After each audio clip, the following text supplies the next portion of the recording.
देतसे दर्शन देतसे दर्शन सकळासी नारायणा सकळासी नारायणा झाला सकळानंद झाला सकळा आनंद हृदय धरेला गोविंद हृदय धरेला गोविंद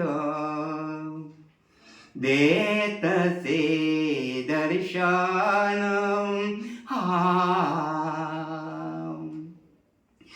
टाकून या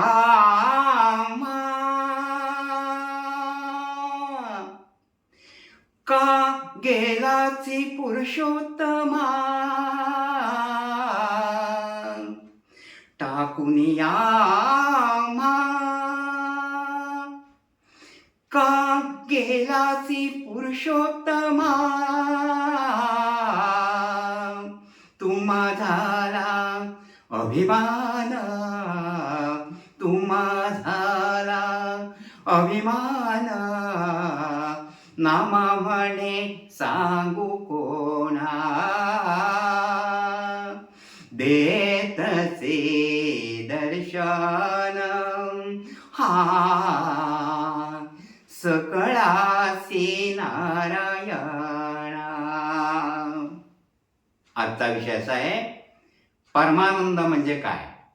परमानंद म्हणजे अति इंद्रिय सुख, सुखाच्या झोक्याच्या पलीकडचं, वाऱ्याच्या झुळक्यात लुप्त न होणार, डोळ्यांचा आधार न घेता पाहून देणार, संगीत मैफलीत कानांचा वापर न करता प्राप्त करून देणार, आणि महत्वाचं म्हणजे ऋतूतील पहिलं फळ तोंडात न घालता चव सांगून जाणारा असा हा परमानंद आहे.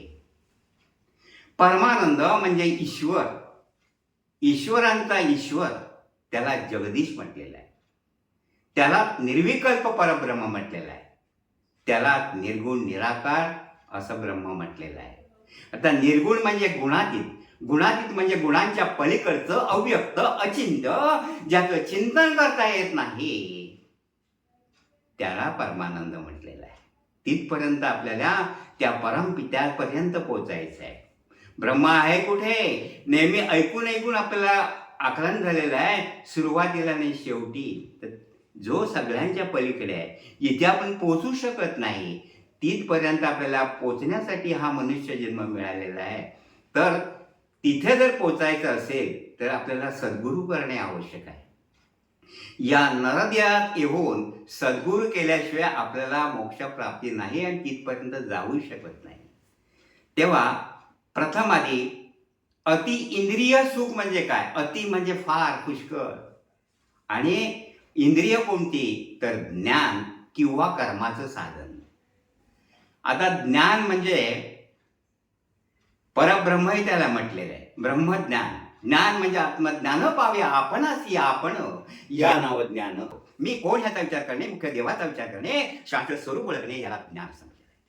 पंचमभूतांचा खेळ मावळतो, द्वे म्हणजे मीपणा मावळतो, मनबुद्धी त्याचे पोचू शकत नाही, तर्क ज्याचा करता येत नाही, परावानी पलीकडचे आहे, ज्याचं वर्णन करता येत नाही, त्याला ज्ञान असं म्हटले. निर्मळ निश्चय आहे, ज्याच्याजवळ किंचितही मळ नाही, त्याला ज्ञान म्हटलं आहे. एकंदरीत आपलं शाश्वत स्वरूप जे आहे त्याला ज्ञान असं म्हटलेलं आहे. आता इंद्रिय कोणती तर कर्माचं साधन. साधन म्हणजे साहित्य, सामग्री, जप, तंत्र, मंत्र इत्यादी आपण करतो देव मिळवण्यासाठी, कर्माचं साधन. आणि ते म्हणजे मन व कर्म. आता मन कशाला म्हणायचं तर सुख दुःख जाणणारं त्याला मन म्हणत, ध्यान करणारं त्याला मन म्हटलं. इथून आपल्याला खूप सुख मिळत असते.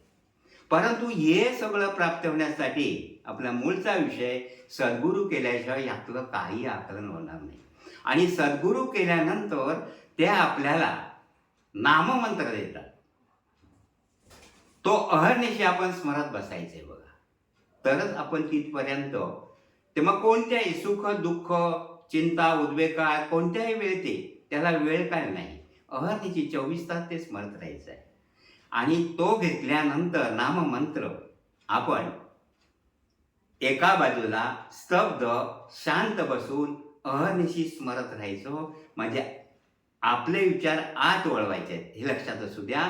आणि नंतर एक प्रकारचा आतून नाद येतो, तो ऐकत ऐकत ऐहिकतेच्या पलीकडे जाऊन, ऐहिकता म्हणजे इहलोक म्हणजे मृत्यूलोकाच्या पलीकडे नेणे. नंतर शांत पवित्र अशा पारलौकिकांजवळ आपला संबंध जुळला जातो. आता महत्वाचं, पारलौकिक म्हणजे काय? देव आपण कुठे राहतात? आपले पारलौकिकामध्ये. मुळात आधी आपण देव कोणाला म्हणतो? तर अवतारी पुरुषांना देव म्हटलेला आहे. ते काय म्हणजे आपण प्रत्यक्ष सगुण देवाला शरण घेतलो आहे. आता सगुण म्हणजे काय? सगुण रजतम सत्व गुणाने युक्त, त्याला सगुण म्हणतात. असं काय आहे? तर आपलं शरीर आहे. म्हणजे आपण सगळे चालत्या बोलत्या देवाला शरण घे, जेणेकरून आपल्याला बोध होईल. आपल्याला देव हसवतो, खेळवतो, सारासार सगळा विचार सांगतो. अशा देवाला आपण शरणागती पत्करायची. नंतर असे हे देव आता आहेत कुठे? तर त्यांची आपण देवळं बांधलेली आहे. तुम्ही म्हणाल तिथे मग इथे कशाला जायचं? तर ती स्मृती आहे, त्याला सगुणोपासना म्हणतात. आता सगुणोपासना याचा अर्थ परमेश्वराच्या सावय मूर्तीची उपासना करणे, म्हणजे अवयव असलेल्या मूर्तीची पूजा. म्हणून त्याचं प्रतीक चिन्ह म्हणून ठेवून आपण त्यांचं नामस्मरण करायचं आहे. आता हे देव निजधामाला गेलेले आहे, पारलौकिक म्हणजे.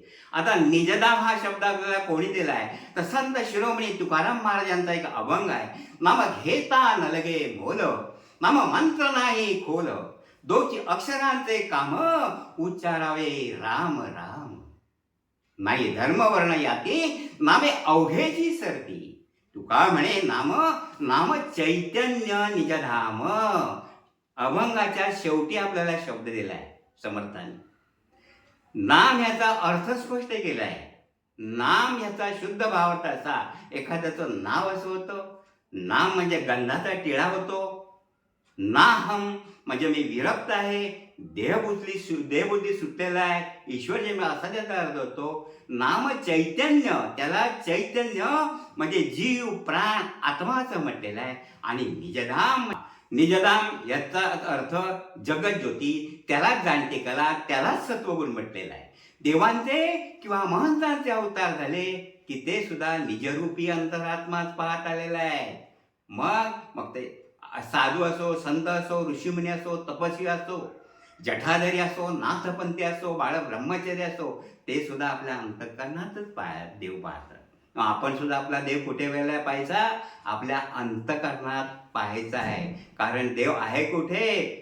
तर देव हृदयी अंतरी, भेट नाही जन्मवरी. देव आपल्या हृदयात आहेत. आणि त्यांची जर भेट घ्यायची असेल तर मूळचा विषय असा की सद्गुरू करून, आणि त्या सद्गुरूरूपी स्वरूपी आरसा जर समोर दिसला तरच त्याच्याशी आपले संबंध जुळले जातात.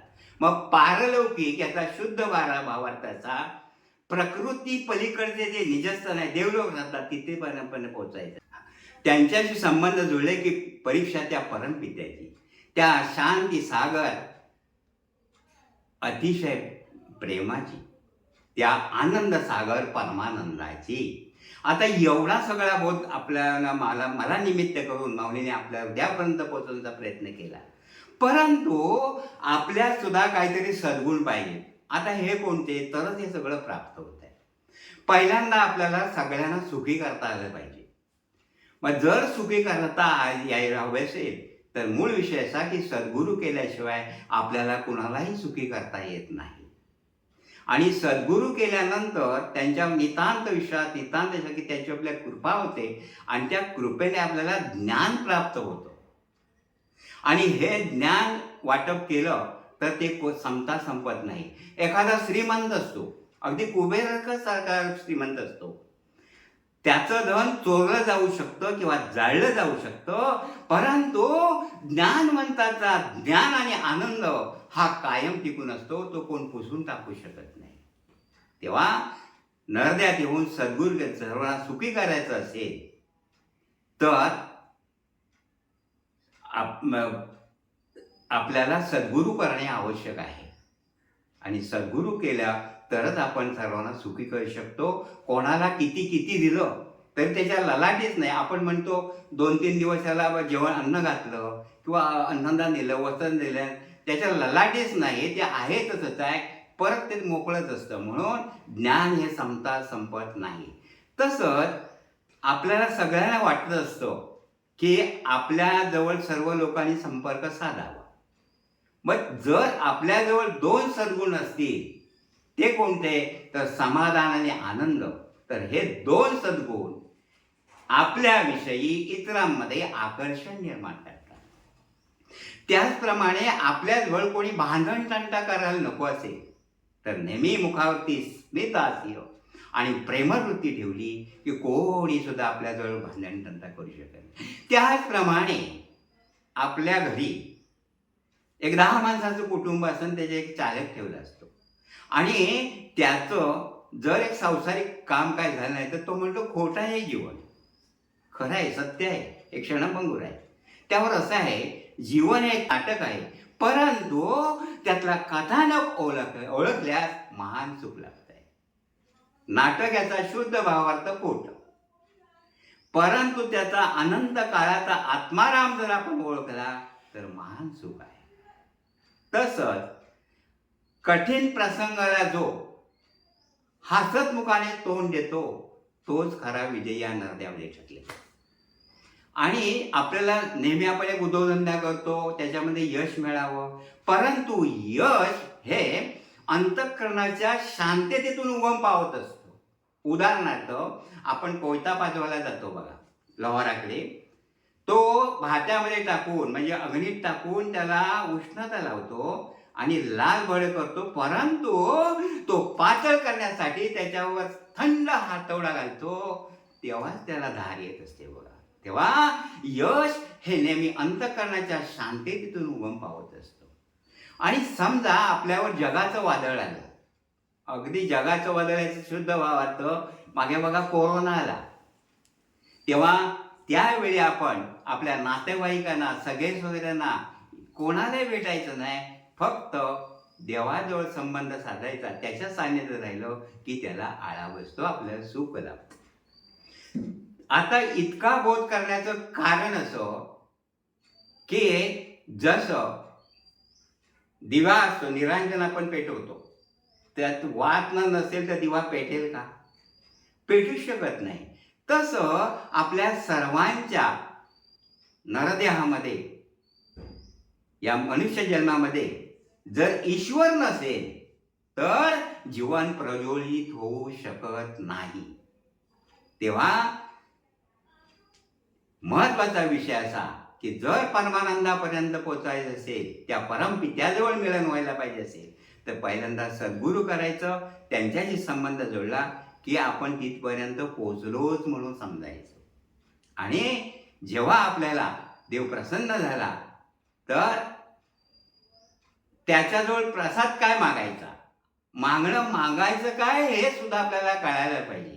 तर त्याचं उत्तर असं, प्रसाद हा मज द्यावा देवा, प्रसाद हा मज द्यावा देवा, सुवास तुझाची घडावा देवा, सुवास तुझाची घडावा देवा, प्रसाद हा मज द्यावा देवा.